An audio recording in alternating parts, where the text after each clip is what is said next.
Hello. आज की कहानी नौकर। इसे सेमियानोव ने लिखा है और इसे रशियन भाषा से हिंदी में ट्रांसलेट किया गया है और ये सेकंड पार्ट है इस कहानी का। फिर भी उसे छुड़ा देना क्या ठीक होगा? 15 साल से मेरे पास वह नौकरी कर रहा है। उसके साथ बुढ़ापे में अगर ऐसा व्यवहार किया तो यह एक पाप होगा। पाप क्यों? क्या आप उसका नुकसान कीजिएगा? वह भूखा नहीं मरेगा, वह मोहताज खाने में जाएगा। बुढ़ापे में वहाँ पर शांति से आराम से रहेगा। सौरव ने सोचकर कहा, अच्छी बात है, तुम अपने दोस्त को मेरे पास ले आना। मालिक, आप उसे रख लीजिए, उसके लिए बहुत फिक्र है।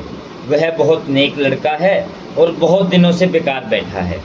मुझे अच्छी तरह से मालूम है वह खरा आदमी है और उसकी खिदमत और आपकी खिदमत जी जान से करेगा।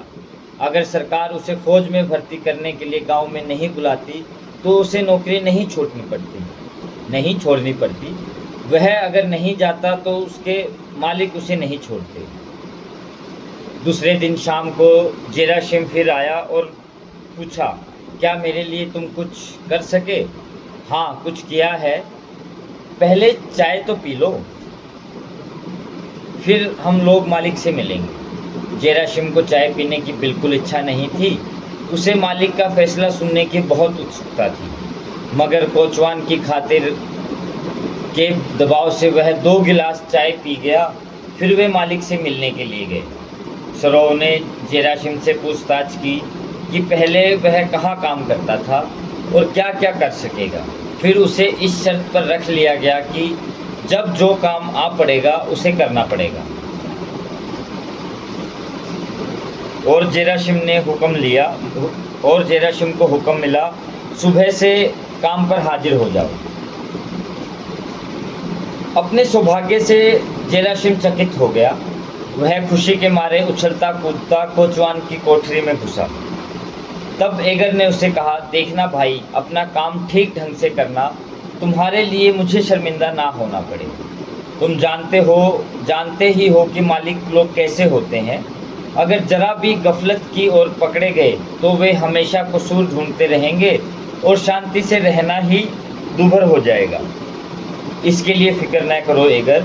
बहुत अच्छा, बहुत अच्छा। जेराशिम विदा लेकर फाटक के बाहर जाने के लिए आंगन पार कर रहा था। पोलकार पिच की कोठरी आंगन में थी और उसकी खिड़की से रोशनी आकर जेराशिम की राह में पड़ रही थी। अपना भविष्य का कमरा जरा झांक कर देख लेने के लिए उसे बहुत कौतूहल हुआ।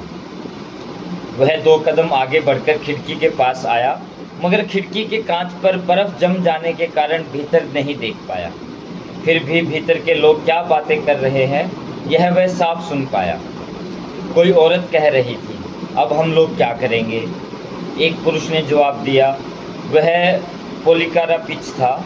मुझे पता नहीं, भीख मांगनी पड़ेगी और क्या?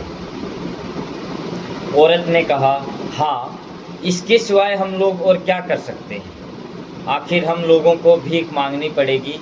हाय, हम गरीबों की ज़िंदगी किस कदर बुरी होती है। सुबह से रात तक दिन भर काम करते जाते हैं और जब बूढ़े हो जाते हैं तब भागो यहाँ से।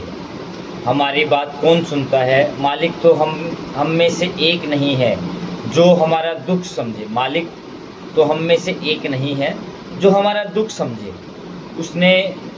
उनसे सब कहना फिजूल है, वे सिर्फ अपना फ़ायदा देखते हैं। सब मालिक लोग इसी तरह के नीच होते हैं। वे दूसरों के बारे में बिल्कुल सोचते ही नहीं, सिर्फ फ़ायदे पर निगाह रखते हैं। उन लोगों को यह ख्याल ही नहीं होता कि हम लोग ईमानदारी के साथ एक ज़माने से उनकी खिदमत कर रहे हैं, उनकी सेवा में अपनी सारी ताकत ख़त्म कर चुके हैं और 1 साल भर भी हम लोगों को वे नहीं रखना चाहते।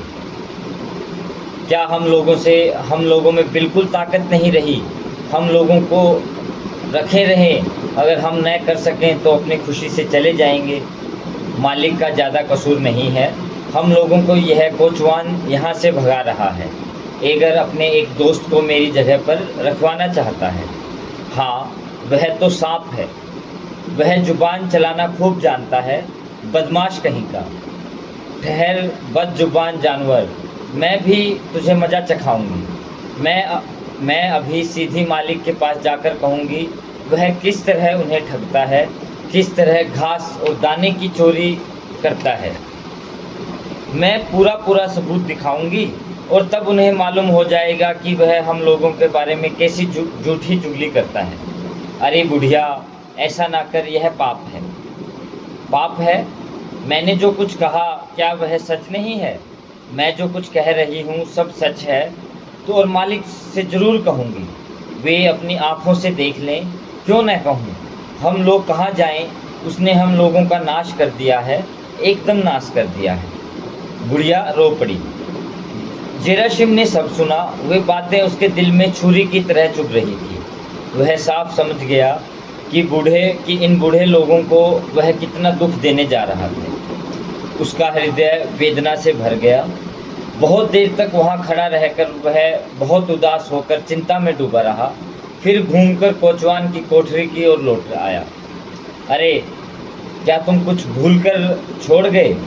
नहीं एगर, जेराशिम हकलाता हुआ कहने लगा। तुमने मेरे लिए कितनी तकलीफ उठाई, मगर मैं यह नौकरी नहीं कर सकूंगा। क्षमा करना। क्यों? आखिर बात क्या है? कुछ नहीं, मैं यह नौकरी नहीं करना चाहता, कोई और ढूंढ लूँगा।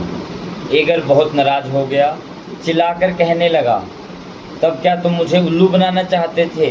बेवकूफ़, पहले आकर पैरों पड़े, एक नौकरी लगवा दो, एक नौकरी लगवा दो, और अब नौकरी नहीं करना चाहते। बदमाश कहीं के, तुमने मुझे बेइज्जत किया। जवाब देने लायक कोई बात जेराशिम को नहीं मिली। उसने सिर नीचा कर लिया। एगर घृणा से मुंह फेरकर खड़ा हो गया। उसने और कुछ नहीं कहा। तब जेराशिम चुपचाप अपनी टोपी उठाकर कोचवान की कोठरी से निकला। वह जल्दी जल्दी आंगन पार कर फाटक से सड़क पर निकल आया और तेज कदमों से शहर की ओर बढ़ने लगा। अब उसका चित्त हल्का था और उसे एक सुख का अनुभव हो रहा था। Thank you so much.